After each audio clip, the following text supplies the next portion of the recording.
It takes a picture of you now, so be sure to do something because it's going to snap a picture of you.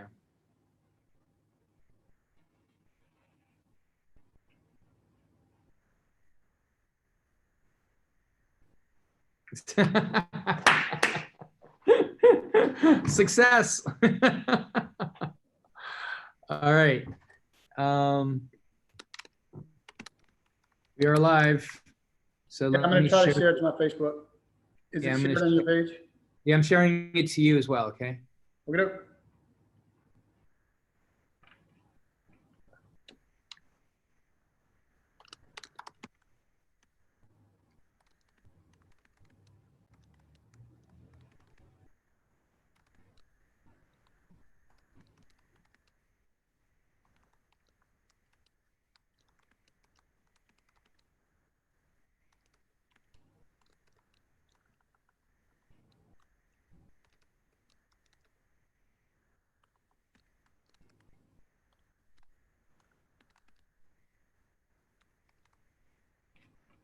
I have actually some questions as well. Yeah, it's good to start. Yeah. Well, we'll start with our thing, but please ask us anything COVID related. Cool. All right. We are, all right, posted Facebook. You're tagged. So I'm just looking to reshare, but we can go while I'm doing it. I can multitask. Yeah. You want me to start the numbers? Yeah, let's roll them. All right, cool. Hello, everybody. It's so great to be here. Thank you for coming to YouTube as we are still trying to figure out how best to move forward with our technology and the lack of very good understanding when you have two Gen Xers trying to figure out how to do this. So with that being said, this is the daily Doc Griggs and Dr. Derry COVID-19 update show, Noise Filters. We also have a daily podcast called Noise Filters. It comes out every morning. And so it's about 10 minutes long, and it's really high yield information, both from the perspective of an infectious diseases doctor, that's me, and a communications expert, that's him. That's me. And we belong together. We belong together. We belong. Yeah, dude, that's rough. That's rough. That's rough, dude. That's, you know what that is? That's a lot of hot air. It only gets worse. I'm so glad we're social distancing. I am so glad. Thank you, social distancing. Thank you. That's right. We'd be doing this in the same room, wouldn't we? Oh, that'd be terrible. We used to do this in this radio station together, right? Oh, now I'm gonna put if we ever do that, we'll put a plexiglass up from one. If I'd only known about masks and social distancing then. Dude, I was telling you about all that stuff before. Yeah, but it didn't mean anything. I just had to put up with the bad jokes and the bad air. Yeah. All right. Well, let's go. Well, everybody, welcome. You can find more information about this. Thank you to Access Health Louisiana, which sponsors this show. Also, you can find more information about this at noisefiltershow.com. Thank you to everybody in the background helping this happen. Thank you to Christopher Atkins. Thank you to Graham Patterson. Thank you for the rest of the team that make this happen. So with that being said, Doc Griggs, let's do the numbers as we are wont to do as we start off at Worldometer. So let's go over the epidemiology. And look at that. Boy, oh boy, we are careering into 4 million cases. Tomorrow, this time tomorrow, we will be reporting on 4 million cases globally. That's only going to go up, unfortunately. You could see yesterday we added almost 81,000 cases with 5,000 new deaths. It's just unbelievable how this is growing. You can see that growth right there. And so we are seeing a greater growth. It's, you know, it would be interesting. And as I do more and more of this, I'll be able to understand where that growth is really coming from. I mean, we're going to talk about Brazil in a moment, and it'll be interesting to see what other countries. I mean, we have slides like this, and you can see really Brazil really taking off. And when you look at Brazil's slides, again, we're going to get to it later, but you really see it taking off. But I don't know if that's enough to see an uptick like that. I don't know if this is also reflecting further penetration into more resource poor countries, and particularly I'm looking at areas through Africa and South and Central America. So with that being said, this is our mortality. The global mortality.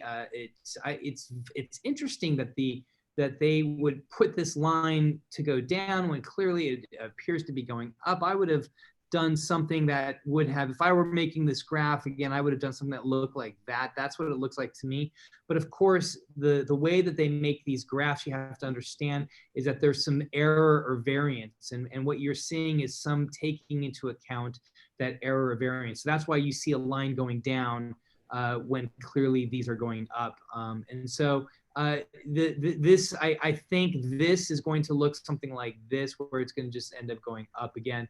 With cases that are going up like this, you're going to see in a couple days mortality that's gonna match with that. Heading to the U.S., we are at 1.3 million cases, 77,000 deaths. I showed you guys a slide yesterday that I thought was really interesting. I want to go back to it because I heard a really interesting interpretation of did I put it here? Of the slide. Yeah, here, this slide right here.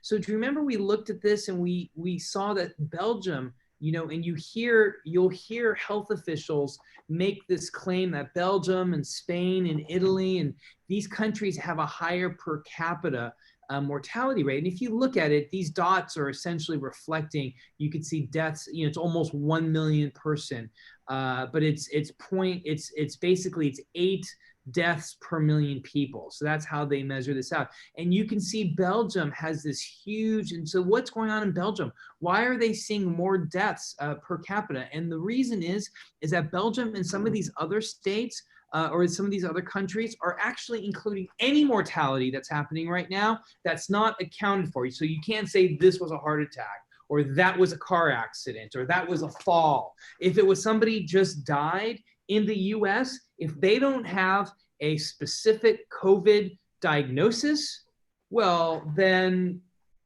they don't get counted as being as a mortality. So you only have to have a positive test to be counted for mortality here in the US, where some of these other countries have a much more realistic,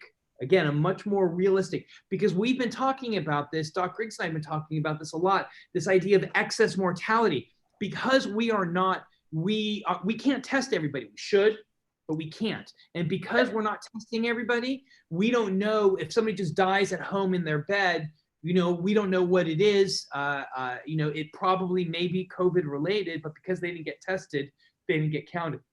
In Belgium and some of these other European countries, those are being counted as COVID deaths. So because we are not doing it that way, you're going to see epidemiologists do more and more of these studies that are going to be talking about what we refer to as excess mortality.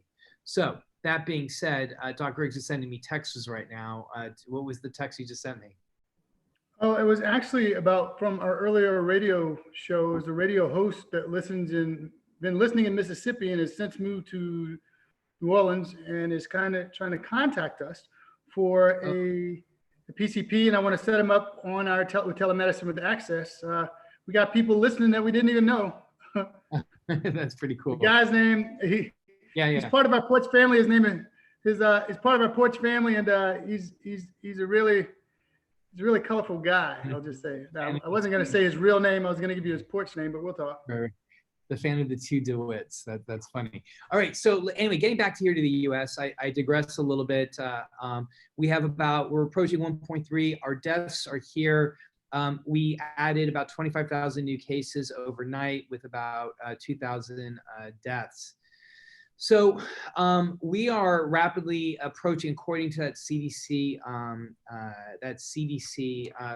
paper that was uncovered yesterday, that looks like we're going to be seeing something like 30,000 new deaths daily with 200,000 new cases daily if we continue in the process that we're going right now. And so we need to be very careful about that. We're at Total deaths of 76, almost 77,000. We are rapidly approaching World War I levels of deaths. So these are the number of deaths of American military, U.S. military deaths. Does not, of course, account for any of the other innocent lives that were taken, civilian lives that were taken, and of course those are accounted for separately, and those are all, of course, atrocious deaths. Here, this is our epi curve, and you can see again that I think that what we're starting to see are these rolling waves now. And as Dr. Griggs and I are predicting, and again, hear us today and quote us tomorrow, you're going to see waves that are going to roll like that. You're. But if I can just interject real quick, it's just my call, and if you want, I'll stand alone in it. I think we're getting way too comfortable, and I think that next wave is going to be a large. It's going to be a large one. It's going to be like being in a tide pool, because, and I'm sure we'll get to later. We're all people here. I was on a panel, a statewide panel, and one of the panelists made a point. All people here, when you say reopen or reopening, is open, and the opposite of that is closed. And once they get out and open, it's going to be a real shock. Because I don't think people are going to gradually start going back to what they think is safe and normal. I mean, we're starting to see it now, but the consequences in a few weeks, 1 month from now, we're going to have a different tone in our voices. That's my call, and I'll stand alone on it. But no. I mean, the different tone is one that's going to be one that's a little bit more like, what's going on here, right? Like urgency. Yeah, right. I just wanted to make sure I got that right.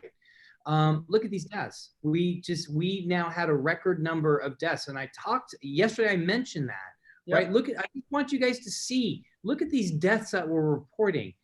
As Doc Griggs is wont to say, and I think it bears repeating, and I can't do nearly as good a job as Doc Griggs can. But for every one of these deaths, that's a human being. These are people. These are lives. These are souls that are lost. These are people who were sons and daughters and had sons and daughters and are married and have husbands and wives and have girlfriends and boyfriends, and they have parents and they have families and jobs and careers. And it's an unbelievable amount of callousness that we are seeing, what is happening, and the lack of appropriate response is, of course, something that just drives me crazy. So this is one of them. So I'd mentioned, yesterday we talked about our testing, and I've always kind of presented this information in a vacuum. And it occurred to me yesterday, let me show you, we are at 23, let's just round up, let's say 24,000 tests per million people, right? Look at the number one country.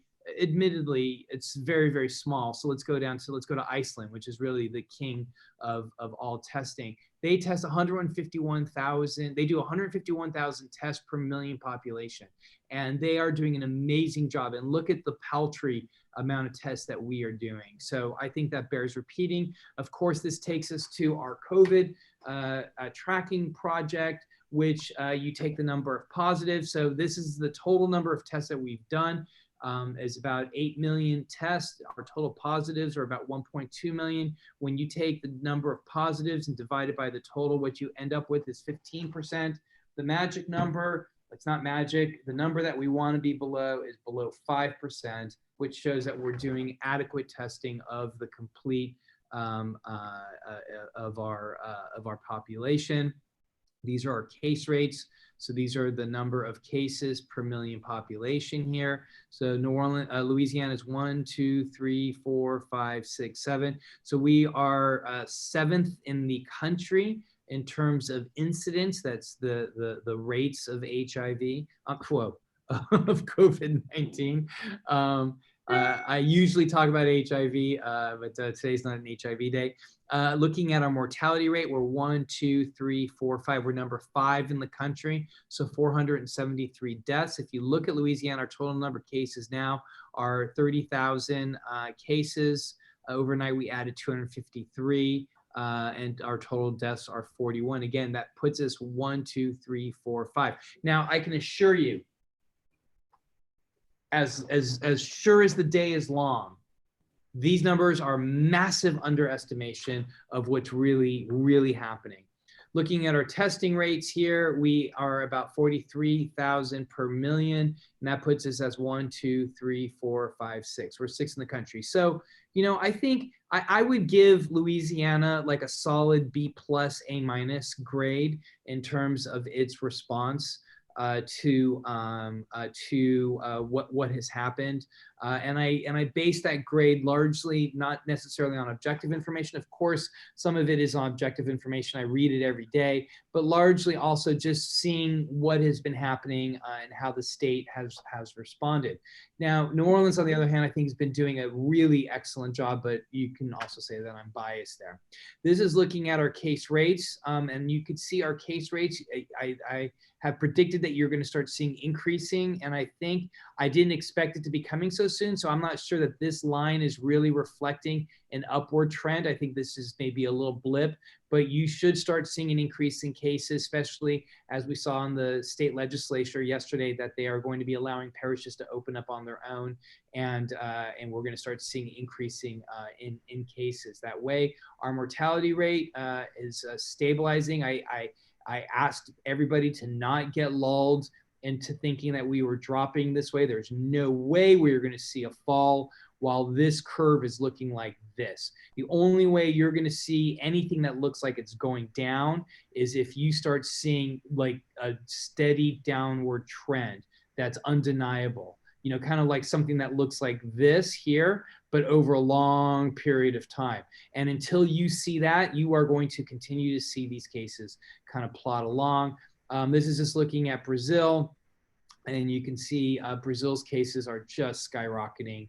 And you could see Brazil they logged their most cases yesterday. And so it's horrific what's happening in Brazil. And then you could see they logged their most number of deaths as well. My understanding is that I think that there may be some change happening in Brazil, and that there may be some movement forward with respect to possibly that the Brazilian government is probably going to be a little bit more responsive.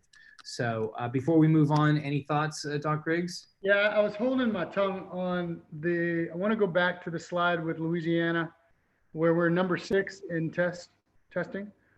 I remember you said, and again, maybe I am biased. New Orleans, outside of New York, we were number 1 in the world for new incidences, and we're at the very beginning of the fracas, trying to fight for supplies. And I rarely go there. I don't talk about this stuff, but we literally had to fight for, as New York was fighting for supplies, New Orleans was fighting for supplies. So the number of tests, it wasn't possible at the very beginning to get as many tests as we possibly could. And it's been difficult. When you look at the total number of cases, Massachusetts is up there, New York was up there. We were a hot spot in the world. So I tend to, when I taught my college classes, when I was a professor back in undergrad professor, I would grade on a curve based on the material, based on a lot of different factors. So I'd want to, it's a non-weighted listing. I think Louisiana, we've done a stellar job considering what we had and what we've been through, particularly here in New Orleans, with the amount of pushback that we've had against the science and the data, just coming from all angles. So for us to be standing and still progressing is a great thing, even though we're getting pushback from all angles. So I just want to, I'm always going to stand up for New Orleans. I'm always going to stand up for Louisiana when we're right. We always have things in-house, as every house does. It's nobody's business, other if you don't live here or if you aren't part of it. But I just want to give credit where credit is due. I think we're standing pretty strong and have stood strong throughout this, and I think we'll continue to do so. It's been really hard. I don't know about you and your outside friends. Maybe it's different because you are infectious disease and you live in this realm, so it's an automatic assumption that you'll be in the heat of it. I'm community medicine, community health education, public health literacy. you name it, health disparities, health, all this stuff that people are just talking about. I live in that lane all the time. Anyway, when this popped up, I absolutely knew that people wouldn't understand what was going on. And I jumped in the saddle with you, didn't know where you were going with it, and rode my horse to try to catch up so we could ride side by side and tackle. What was this? What was this? That's riding a horse. Have you never ridden a horse? I didn't know. I didn't know if you were like on a bumpy road on a motorcycle. Have you never ridden a horse? Dude, I grew up in North Carolina, re-ride horses. You're lucky I didn't have the go faster. I mean, that's literally the way you ride a horse if you have a saddle. But especially when it's galloping. My point is that trying to catch up to ride side by side with you in a fight and be a town crier when everyone else, I mean, I can honestly tell you, dude, there have been days when this first started, if you remember, you'd ask if I was okay because I would wake up in tears and go to sleep in tears because you were telling me this was coming.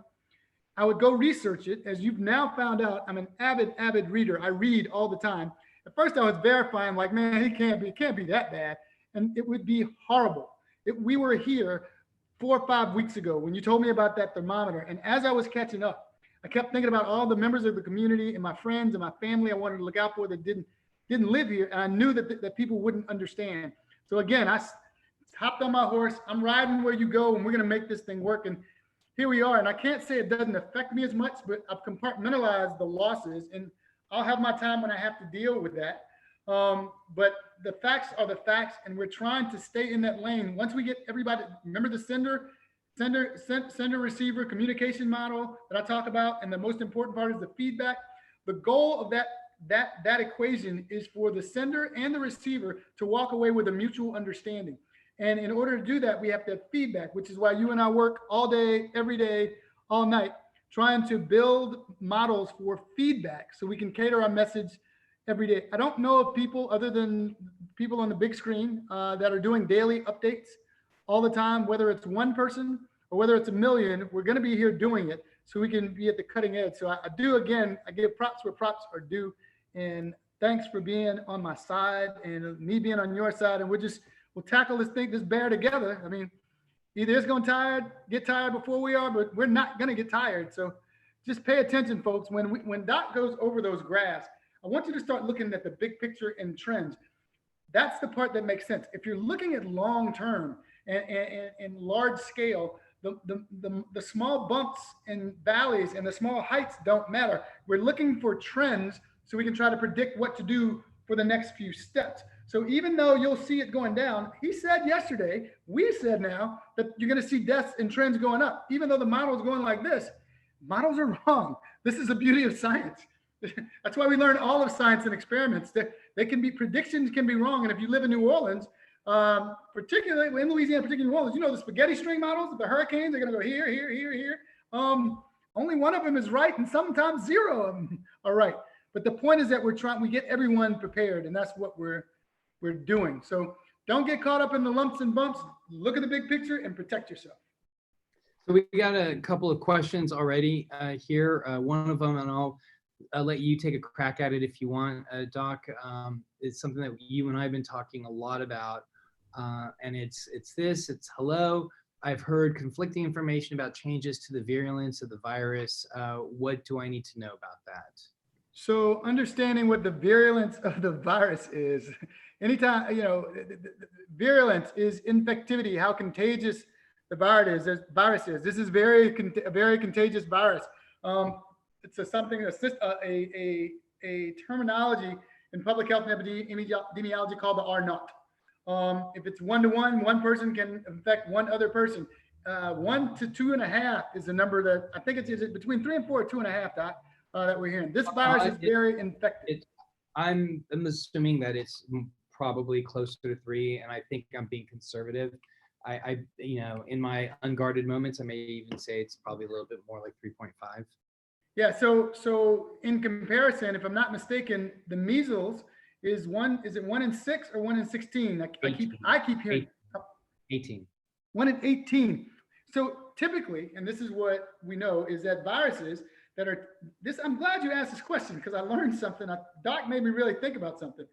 Viruses don't want to kill you, and usually viruses that are infective or really virulent are really contagious. So when you hear virulent, think contagious.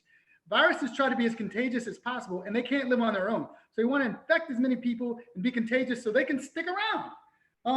It's very rare you get a virus of this nature that is both lethal, which means it has a high mortality, it's killing people, that has an R naught that of 3 or 3.5, like Doc said, that's this contagious. So this virus is contagious, and the fact that it's lethal is what makes it so dangerous. And Doc, if you want to give them the other viruses that are more virulent or more contagious, and explain why they're not as lethal, and you can give them the infectious disease terminology for it.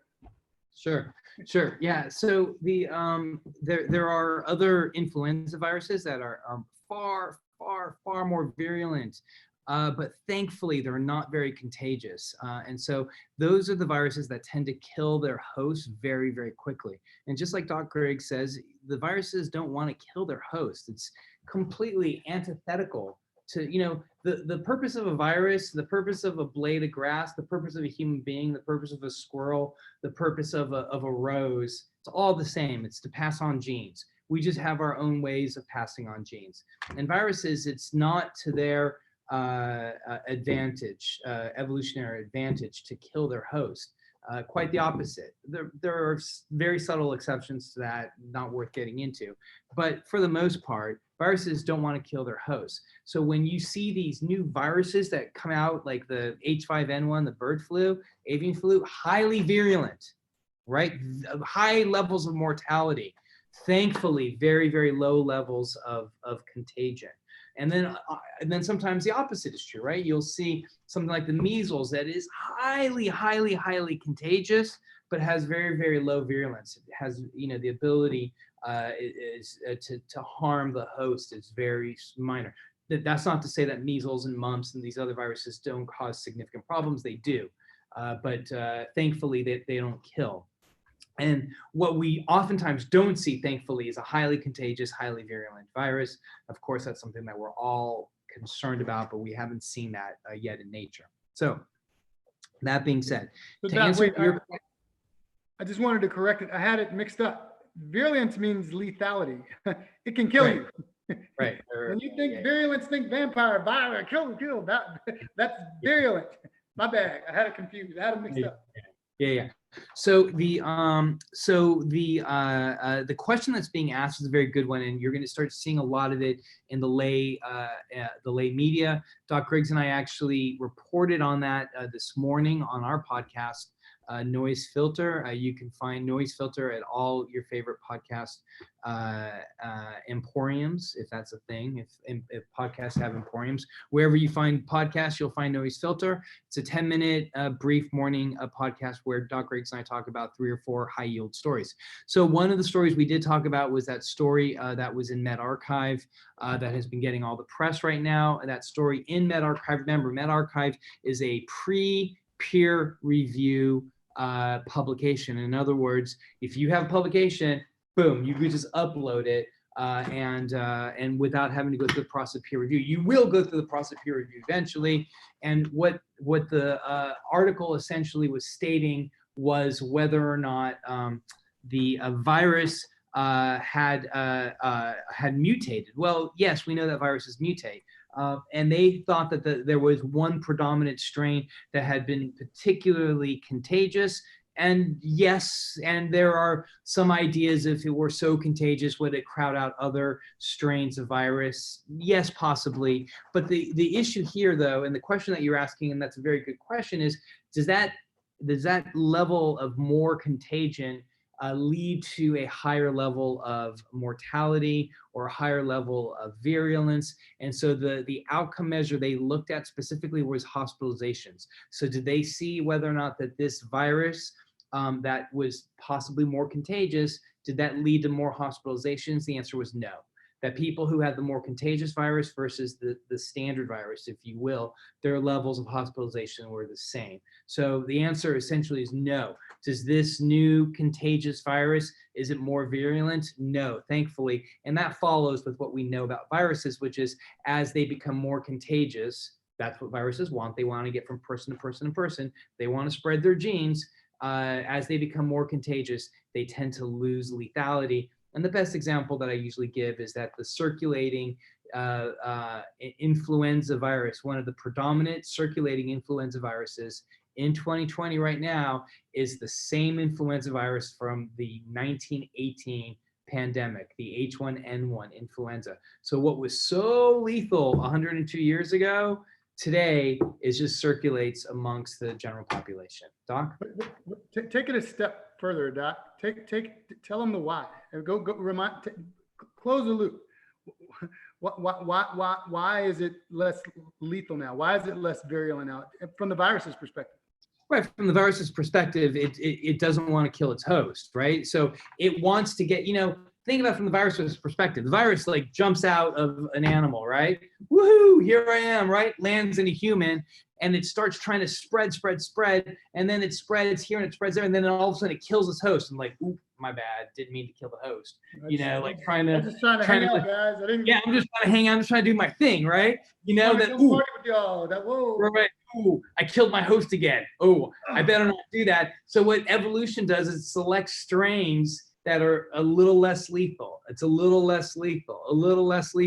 And millions and millions and millions and billions and billions and billions of generations, viral generations later, we're now in 2020, where the influenza virus of 1918 that decimated up to 100 million people now is just the circulating strain that people are like, I'm not going to get flu vaccinated. I'm fine with getting the flu. Yeah. Let's see what happens in October. I have a bet that we are going to run out of flu vaccines before. Yeah. He said that a couple of weeks ago. Yeah. I wish we could do our show now. That one that we were planning on doing 2 years ago. Yeah. Okay.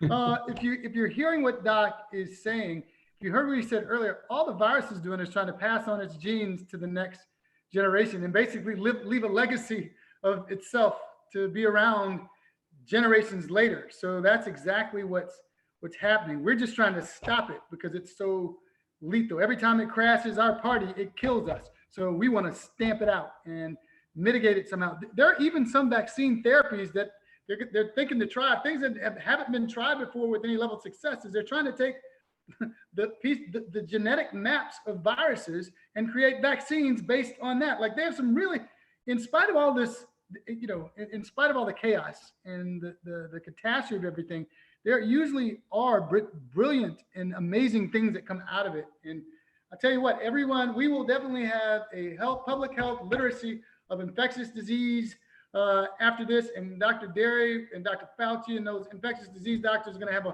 I guarantee it's going to be harder to get a fellowship in infectious disease after this is all done. Yeah, right now it's our seats go unfilled. All right, Dr. Griggs, here's another question we got. It says, I haven't seen anything on what we do that is 100% what we know versus what we kind of know versus what we don't know. And people are hearing all these news blurbs about symptoms and sharing it as if it were concrete proof. Like your toes may turn red or you cough and you might die. Explaining what we really don't know about the virus could help. Dude, if we were to do that, that would be, that show would. No, Doc, I got it. This is health literacy. I got it. We don't know anything. We don't know. Anything that you hear, especially if you hear has not been peer reviewed, we have no idea. In medicine, we have a term that we use called idiopathic. It means we're a bunch of idiots. We have no idea what path it came from. Why did it happen? We don't know. So let's make a big word to sound like we know what we're talking about. In this situation, this virus has only been around now, Doc, and we can talk about that at another time. They're finding out there was a case of community spread in France that was reported potentially a month before we heard about it in Wuhan. So we really don't know.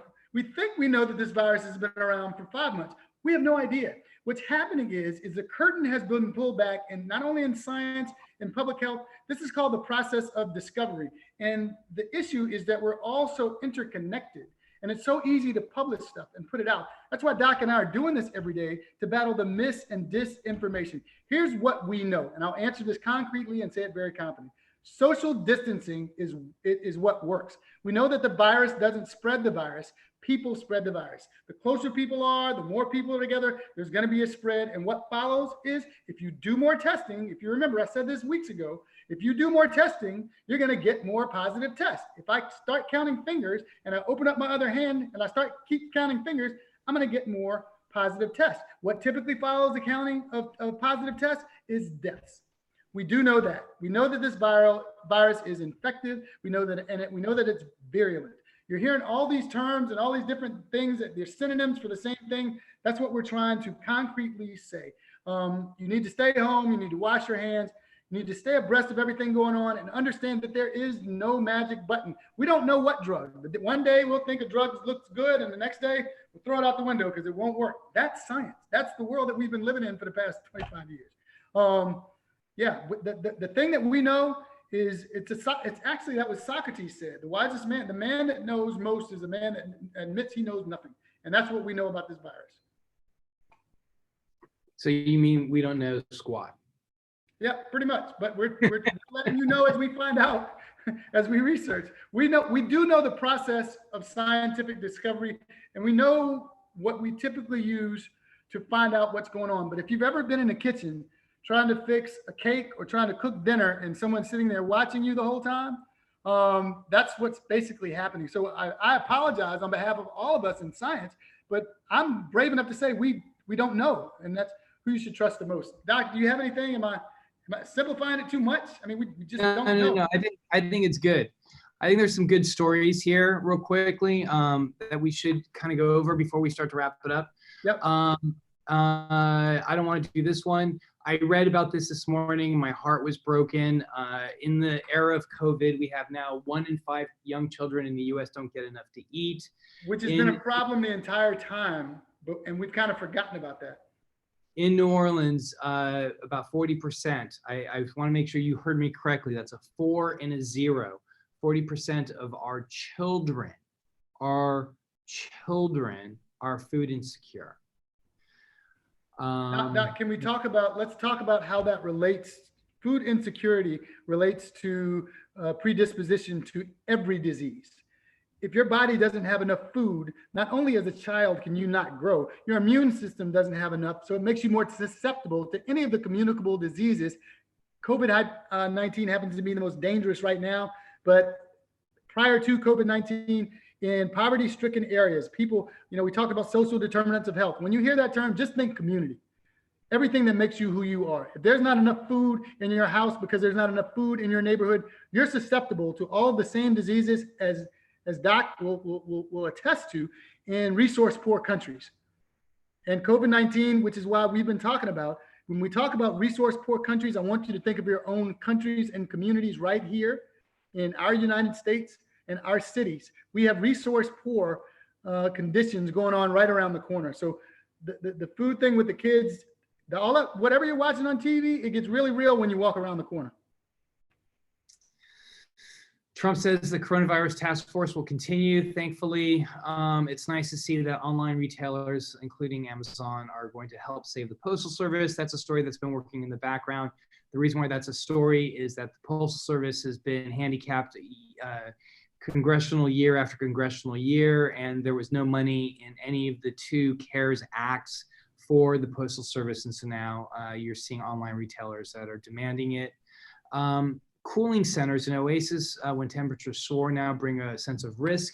And that's a really good story because we've seen that, and I've shown that, and we've talked about it here about people who've gone to restaurants, and you've seen cases transmit through air conditioning units, and that certainly is an important point.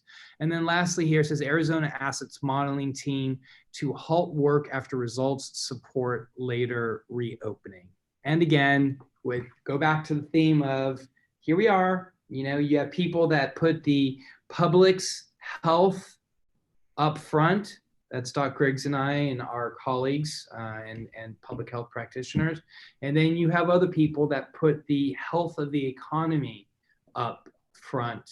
And here, when you see that Arizona asks its modeling team to halt work after results support later reopening. I do want to end on a positive story. Doc Griggs and I reported this earlier today on WBOK. And that is, there was a great story in the New York Times today about how in 1840, Choctaw tribe, Native American tribe, donated $170 in 1840. Imagine. Anyway, $170 roughly makes up about $4,000 in today's dollars, and donated it to Ireland during the potato famine that they were undergoing.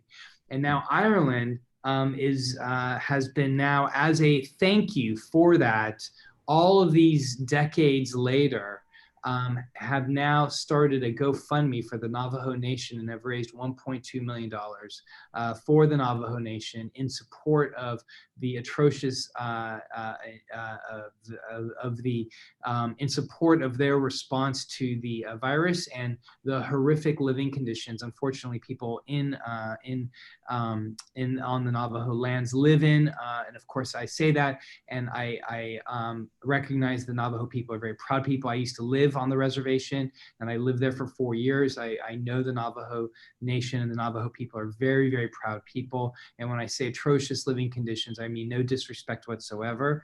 And those are words that I wish I could take back right now. What I meant was the living conditions with a lack of sanitation, lack of running water, lack of electricity. That, of course, does not mean that those living conditions are atrocious. That just means that it's very difficult to fight a virus under those living conditions, that we see extreme poverty here in the U.S. That is felt on the Navajo Nation lands. And that extreme poverty is making it very difficult for people who live on the Navajo Nation to fight this virus correctly and appropriately. Doc Griggs, do you mind stepping in and helping me out here? No, I actually just wanted to again, I need to bring out the fact Help me. This is Help me. that you've lived through. You're always really modest about it. And I know you're still feeling bad for that statement. I promise you, they'll forgive you because they know what you mean. You lived there for 4 years. You've been through all of this. And I brought it up on our earlier radio show. You're really, really modest about it. But literally, when I say on the front lines, you've been to Sierra Leone. You've been in front of Ebola. When the reason that it came up earlier is that we were talking about the Navajo Nation now and the things that they're going through. And you were saying that 20 years later, it's sadly, it's probably the same. But these experiences and the fact that you're all in doing this now is something that I hope our listeners can really understand. This isn't from just reading like we're all doing. These are from firsthand experiences with the people. You're talking about the people that you lived with. You are part of the community. And as a community medicine doctor, I recognize it because you identify with each community that you live in. And that's kind of what we're going through now, which is the urgency of what's happening here. And the thing that makes me frustrated is that, people don't listen, and you're telling me to be calm because this is just typical. This is what always happens. And what people are hearing is that this was probably happening in the 1800s, and to the extent that they were human. And that's what we're talking about. And, we're going to get through this. You said that two and a half weeks ago, either alive or something. You're like, so we're going to get through it. Like, might not be in a year, might not be two, but we're going to be talking about you remember when.